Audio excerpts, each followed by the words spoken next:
ମୁଁ ବସିଛି ଗୋଟେ ଫରେନର ଯାଇ ପହଞ୍ଚିଗଲା ମୋ ପାଖରେ ହ୍ୱାଟ୍ ଇଜ୍ ୟୋର ଟିକେଟ୍ ନା ହ୍ୱାଟ୍ ଇଜ୍ ୟୋର ଟିକେଟ୍ ମୁଁ ଦିସ୍ ଇଜ୍ ଗଭର୍ଣ୍ଣମେଣ୍ଟ ପାସ୍ ସେତିକି ମୋ ବାହାରଟାକୁ don't touch me be careful this is Odisha Bhubaneswar only Odisha president please go out ସେ ପଳେଇଛି ସେଇ ଆବାଜରେ ପାଇଁ ମୁଁ ଫେରି ଆସିଲି ମୁଁ ତା ଦାନ୍ତକୁ ବାଡ଼େଇକରି 32ଟା ଦାନ୍ତ ତା ପକେଟରେ ପୁରେଇ ଦେଇଥାନ୍ତି ସେ ଗୋଟେ ଫରେନରଟେ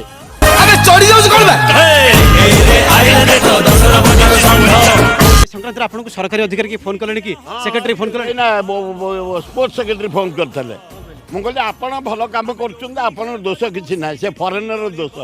ଯେ ମୋ ବାହାରଟାକୁ ଧରି ପକେଇଲା ଦାବି କରିବେ କିଛି ନାହିଁ ପିସିରେ ସବୁ ହେଇଯାଉ ଓଡ଼ିଶାର ପ୍ରେଷ୍ଟିଜ୍ ଖେଳ ହେଇଯାଉ ମୋର ସେଥିରେ କିଛି ବାଧା ନାହିଁ ମୁଠା ମାରିଦେବି ଦାନ୍ତ ଧାଡ଼ି ଦେଇଥାନ୍ତି ଏକଦମ ଯଦି କିଏ ଓଡ଼ିଶା ପୁଲିସ କିଏ ଓଡ଼ିଶାର କିଏ ହେଇଥାନ୍ତା କେଉଁ ଅଫିସର ଆଇଏଏସ୍ କି ଆଇପିଏସ୍ ଯିଏ ସେ ଯେତେବେଳେ ମୋ ବାହାରଟା ଧରିଥିଲା ମୁଁ ତା ଥୋବଣି ଫଟେଇ ଦେଇକି ଦାନ୍ତ ଗୁଡ଼ାକ ତା ପକେଟରେ ପୁରେଇ ଦେଇଥାନ୍ତି ରହିଗଲି